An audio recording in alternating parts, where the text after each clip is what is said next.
Just yesterday, Team USA played in their fourth of 5 Olympic tune-ups leading up to the 2024 Paris Olympics. And if you were disappointed in their second game versus Australia, where they were up by 20 plus and only won by 6, this game was about 10 times worse. Obviously, you clicked on the video, you know how close this one was. Playing versus South Sudan, a country that is the youngest country in the world, only being in existence for 13 years when they won independence in 2011. South Sudan is currently ranked 33rd in the world by FIBA's world rankings, and they qualified by being the best African team to finish at last year's World Cup. They're currently led by former NBA veteran Luol Deng as the president of their basketball federation, and what's crazy is there's no indoor basketball arena in their entire country. Matter of fact, a majority of their roster consists of refugees and descendants of refugees that have fled the war-torn country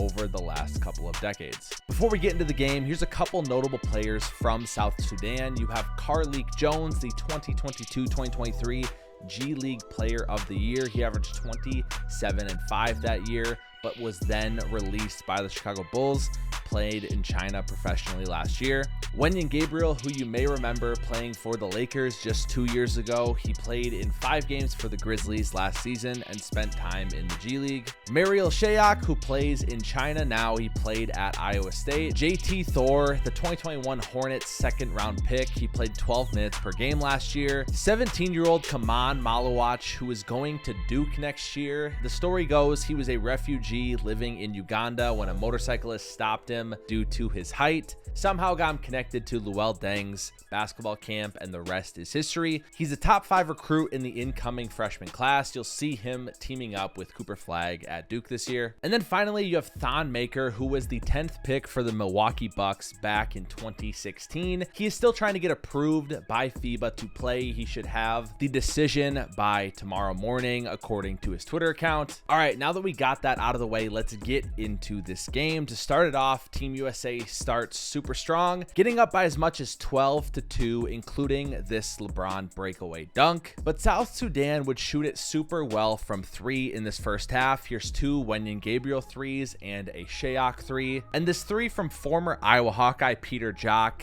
puts South Sudan up 23-18. Anthony Edwards has this nice pickpocket here, getting it back to just a 1-point game, but South Sudan leads 26-24 after the first quarter. And I think the best way to sum up this first half for Team USA is they were very lackluster on the defensive end, and on offense, they're just missing, honestly, pretty easy shots. But as you see throughout this game, this is the danger of modern basketball with three-point variance. If you're not shooting it well and you are not playing with intensity on defense, any team can beat you, especially if they are hot from 3 when you are not. After this pull-up from Carlik Jones and another 3 from Omat, South Sudan is up by 8. Carlik Jones was South Sudan's best player in this game. Check out this layup he has over Anthony Davis. And then again, on the other end, Anthony Davis gets the ball stripped. This was just Team USA's attitude in the first half. I don't think they were ready for South Sudan to come out with as much intensity and urgency as they did, really just taking them for granted. They also start off very poor from 3. Steph Curry misses this 3, making Team USA just 1 for 10 from 3 at this point in the game. Steph misses another 3, and then Carlik Jones gets this and 1, putting South Sudan up 15 points, 43-28. And if I had to sum up Team USA's half, here's a play from Joel Embiid. I don't know what we're doing here. Here's another example of how good Carlik Jones has been in this game. South Sudan up 13, and another Embiid turnover before this Shayok incredible bucket puts them up 15. And I'll be honest, LeBron James is about the only player playing well for Team USA right now. He has 8 points already. Here, Carlik Jones takes it right at LeBron. This dude is 6'1", and he has absolutely no fear going to the basket. South Sudan is up 14 points on Team USA at halftime. Absolute credit to them. I'm not even going to be negative about Team USA right now because I'm so impressed with South Sudan. Steve Kerr opts for starting the second unit in the second half, but instead he will put Derek White out there. He didn't play in the first half, but he will replace Tyrese Halliburton with this unit. There's a couple fun plays in this third quarter. Omot has this putback on top of AD, and then AD has an incredible block soon afterwards. Anthony Edwards finally hits a three for Team USA. It's just their second of the game.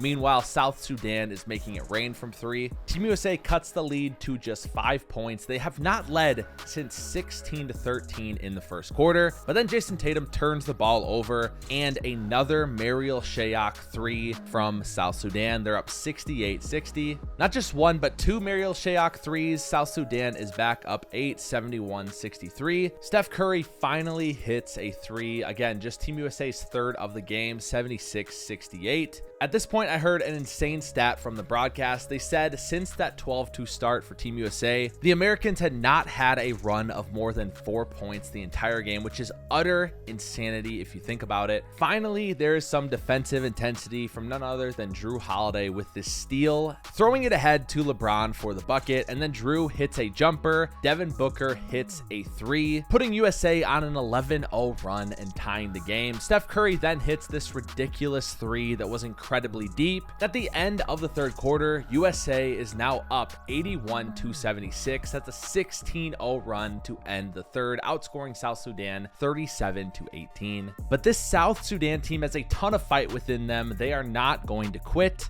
Matter of fact, Carlik Jones, after this board, needs just 1 point for a triple-double with a ton of time left to go in the fourth quarter. Wenyen Gabriel banks in this three, making it a 1-point game. LeBron pull-up three and then a lefty layup, extending the lead back to 6 for the Americans. Again, LeBron has been the best player for Team USA all day. At this point in the game, he has 21, 6, and 6. Carlik Jones officially gets his triple-double on this layup, and then a Peter Jock pull-up makes it just a 3-point game again. Ant has a bad turnover, and Carlik Jones beats Anthony Edwards off the dribble and scores. Again, just a 1-point game. We're going to say his name a lot. Carlik Jones again over Jason Tatum. He's just 6'1", remember. Still a 3-point game, though. Team USA is having better possessions on offense, including this Bam to Derek White to AD bucket, 99-92.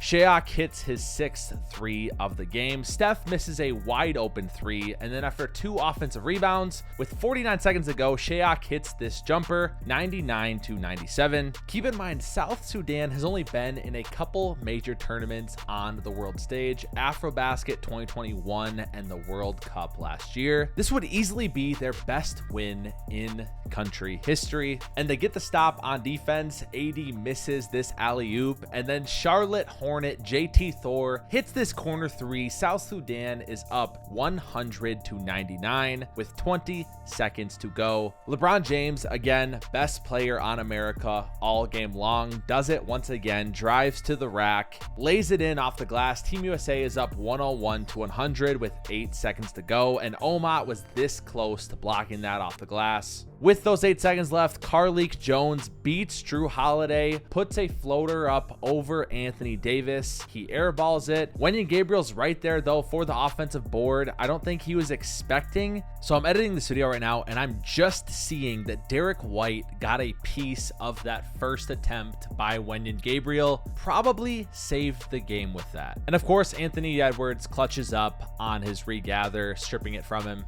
I want to mention Derek White was great for Team USA as well. He only played in the second half when he started. He only took 1 shot, did not score a point, but he had 5 assists, and he was very important for that second unit, ratcheting up the defensive intensity in that second half. And it's game over. Team USA survives 101-100. I am obviously a huge advocate for Team USA. I want them to prove they're one of the best Team USA teams of all time. But at the same time, how could you not root for South Sudan watching this game, knowing their story, knowing what these kids' families have been through? It was just a phenomenal performance by them. We'll talk more about them in a second, but I'm going going to rail on Team USA for a second tier. This is absolutely embarrassing. It's great for South Sudan, but if you're Team USA, this should never happen. Now, I have one caveat, and that is that in today's modern game, 3-point variance is absolutely a thing. Like, let's look at the threes. South Sudan shot 42% from 3, hitting 14 of them, while Team USA shot just 25%, hitting 7 of them. And a lot of studies have been done on this, showing that you can't really defend